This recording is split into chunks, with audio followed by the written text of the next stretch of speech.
Hey Coda and friends, this is Natalie with Coda CrossFit Native going over Thursday's workout. We are almost done with that iso strength cycle, so keep hyping it up to all of your members. And today's a great day to bring it back. We have the 4 to 6 tempo push presses with the 3-second lowering. A little bit more reps than what we maybe have been doing, and then really you can make this 3 to 5 seconds. The big thing with this tempo push press is them being able to not only keep their midline intact and in the right position, not pushing forward or pushing their butt too far back, but it's really in the lats.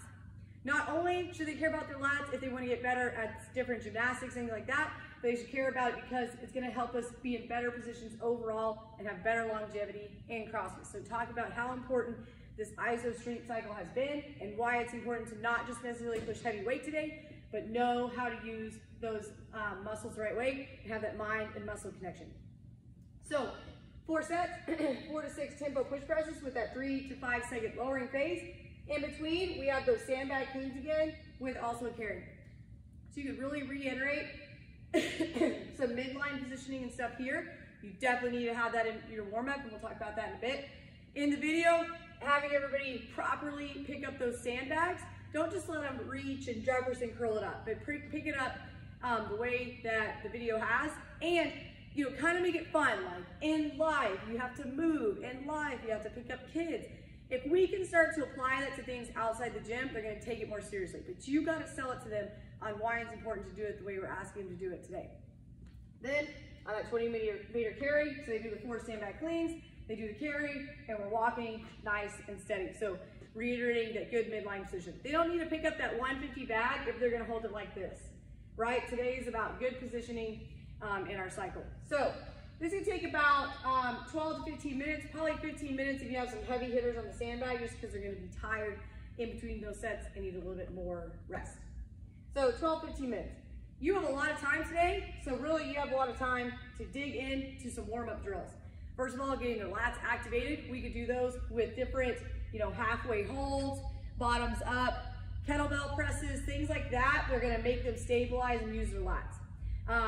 As far as midline stuff, you can do a lot of dead bugs, we can do a lot of different plank things, but try to get those muscles working and firing before you get to part A. And I mean, really sell it because you've got time today. Then we move into JT, 21-15-9. If you really get their good warm-up in with their lats and core, that's gonna help them here on JT. 21-15-9, handstand push-ups, ring dips, push-ups. All right, so if you've got your elite people, obviously they're gonna be able to hit this, maybe not super easily, but in about 10, 12 minutes. Handstand push-ups, for those of you that have super good kips, let's have them do strict. For the ring dips, they could be on the high rings or the low rings, and then push-ups, iron push-ups. Whether they're the elite people or the scale people, we need to reiterate that good midline position on the push-up. So no warm push-ups. So ways that we can prevent that is maybe doing a band-assisted push-up. Okay, we could do elevated push-up, but in the warm-up, you've already talked about good midline position, so that's gonna help you transfer that to the workout today and make sure they're not losing their spine during that push-up. If we start to lose that spine in our push-up, we're no longer really driving through that muscle group that we want, right? The chest, shoulders, tris. Now we're just kind of getting into that weaker point and maybe even putting too much pressure on our low back. Let's talk about some scaling options. Okay, we could do variations of elevated kipping handstand push-ups. We could do feet-assisted ring dips. We could do box dips. And then on the push-ups, we could do elevated or banded. Let's say you have people that are not super interested in the gymnastics high-level skill that JT is. Let's make it kind of like a bodybuilding session, right, with some pressing. You could do a seated dumbbell press or even a dumbbell push press.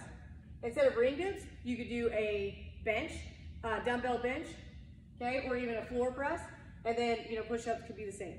But I really liked, for those of our people that are not super interested in the high-level stuff, really trying to give them some good bodybuilding days. It's almost going to be harder than our high-level elite people do in the gymnastics because they're going to get that same type of muscle fatigue. If you choose to do the seated dumbbell press, you're going to have a bench out, and they can go from that seated dumbbell press to the dumbbell bench press. So that makes it really easy. All right, so have some fun. You have lots of time today, so I want to encourage you to have some really not only like entertaining warm-ups, but ones that pertain to all these different muscle groups. 12 to 15 minutes here. Really, it'll take about 12 to 15 minutes here. So you have 30 minutes of working time.